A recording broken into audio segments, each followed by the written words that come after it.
RCB ఎర్ర సముద్రంలో కొట్టుకుపోయిన ఎల్ఎస్జీ కింగ్ విరాట్ కోహ్లీ బుల్డోజర్ల ఎల్ఎస్జీ పై దాడి చేశాడు. ఎల్ఎస్జీ పైన 5 వికెట్ల తేడాతో ఘన విజయం సాధించారు ఆర్సీబీ బౌలర్ల దాటికి వణికిపోయింది ఎల్ఎస్జీ.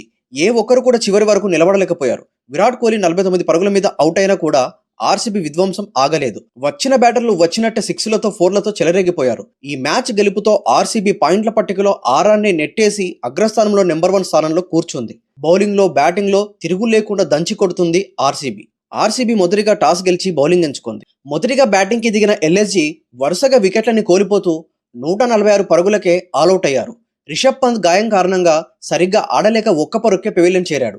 147 పరుగుల లక్ష్యంతో బరిలోకి దిగిన ఆర్సీబీ మొదటి బంతి నుండే చితకొడుతూ కేవలం 15.1 ఓవర్లోనే మ్యాచ్ ని ముగించేశారు. 149 పరుగులు చేసి 5 వికెట్లను కోల్పోయింది ఆర్సీబీ. వరుస విజయాలతో దూసుకుపోతుంది ఆర్సీబీ. రజత్ పటిదార్ 22 పరుగులు చేశాడు. జితేష్ శర్మ 23 పరుగులు చేశాడు. టీమ్ డేవిడ్ 14 పరుగులు చేశారు. అసలు ఆర్సీబీ చేతిలో ఎల్ఎస్జీ ఎలా ఘోర ఓటమి పాలైందో ఇప్పుడు వివరంగా తెలుసుకుందాం. ఆర్సీబీ టాస్ గెలిచి బౌలింగ్ ఎంచుకుంది. బెంగళూరు చిన్నస్వామి వేదికగా మ్యాచ్ జరుగుతుంది. ఎల్ఎస్జీ నుండి మొదటిగా బ్యాటింగ్ చేయడానికి మిచెల్ మార్క్రమ్ వచ్చారు. మార్క్రమ్ 12 పరుగులకే రసిక్ బౌలింగ్ లో పడికల్ పట్టిన క్యాచ్ తో పెవిలియన్ చేరాడు. దీంతో ఆర్సీబీకి మొదటి బ్రేక్ త్రూ దొరికింది. తర్వాత బ్యాటింగ్ కి వచ్చిన రిషబ్ పంత్ 3 బంతులను ఫేస్ చేసి ఎల్బోకి తగిలిన గాయం కారణంగా రిటైర్డ్ హట్ అయ్యాడు. తర్వాత బ్యాటింగ్ కి వచ్చాడు necklace Puran. Power play పూర్తయ్యేసరికి LSG 35 పరుగులు చేసి ఒక వికెట్ ని కోల్పోయారు. ఆర్సీబీ బౌలర్లు ఎల్ఎస్జీ బ్యాటర్లకు అసలు పరుగులని ఇవ్వడం లేదు.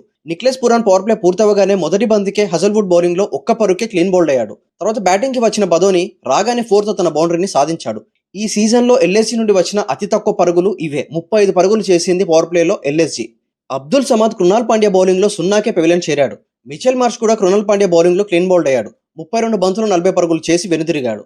వరుస వికెట్లను కోల్పోతూ ఎల్ఎస్జీ పీకలోతు కష్టాల్లో పడింది. తర్వాత బ్యాటింగ్ కి వచ్చాడు ముకుల్ చౌదరి బదోని మంచి పార్ట్నర్షిప్ ని బిల్డ్ చేస్తున్న టైంలోనే బదోని తన వికెట్ ని కోల్పోయాడు. 24 బంతుల్లో 38 పరుగులు చేసి రసిక్ బౌలింగ్ లో జితేష్ పట్టిన క్యాచ్ తో పెవిలియన్ చేరాడు.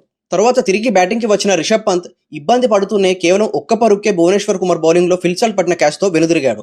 ఆర్సీబీ టాప్ క్లాస్ బౌలింగ్ ని చేస్తూ ఎల్ఎస్జీని 30 తిప్పలు పెట్టారు. తర్వాత బ్యాటింగ్ కి వచ్చిన లిండే 7 పరుగులకే భువనేశ్వర్ కుమార్ బౌలింగ్ లో టీమ్ డేవిడ్ పట్టిన క్యాచ్ తో అవుట్ అయ్యాడు. తర్వాత బ్యాటింగ్ వచ్చిన షమి మొదటి బంతుకే భువనేశ్వర్ కుమార్ బౌలింగ్ లో క్లీన్ బౌల్డ్ అయ్యాడు.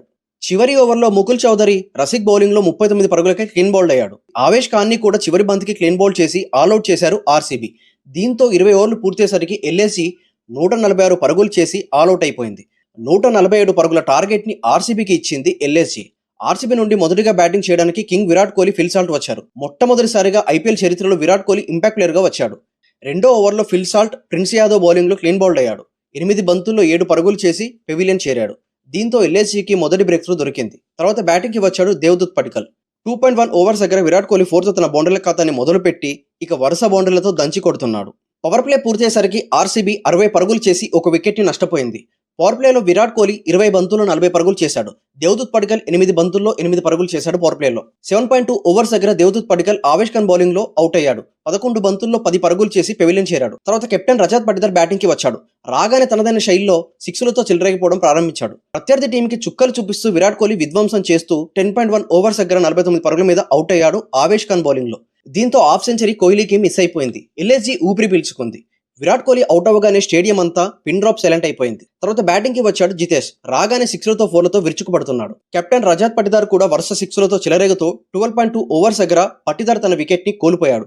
13 బంతుల్లో 27 పరుగులు చేసి ప్రిన్స్ యాదవ్ బౌలింగ్ లో వెనుదిరిగిపోయాడు. తర్వాత బ్యాటింగ్ కి వచ్చాడు టీమ్ డేవిడ్. పటిదార్ అవుట్ అయిన వెంటనే ఎల్ఎస్జీకి జితేష్ శర్మ వికెట్ దొరికింది. 9 బంతుల్లో 23 పరుగులు చేసి ప్రిన్స్ యాదవ్ బౌలింగ్ లో పెవిలియన్ చేరాడు. తర్వాత బ్యాటింగ్ కి వచ్చిన షెఫర్డ్ 14 పరుగులు చేశాడు నాట్అవుట్ గా. టీమ్ డేవిడ్ కూడా 14 పరుగులు చేశాడు నాట్అవుట్ గా. కేవలం 15.1 ఓవర్లోనే మ్యాచ్ ను ముగించి మరో ఘన విజయం సాధించారు ఆర్సీబీ. దీంతో ఎల్ఎస్జీకి వరుసగా 3వ ఓటమి మిగిలింది. అటాకింగ్ ఛాంపియన్స్ అటాకింగ్ గేమ్ నే ఆడి ఊచకోత కోశారు.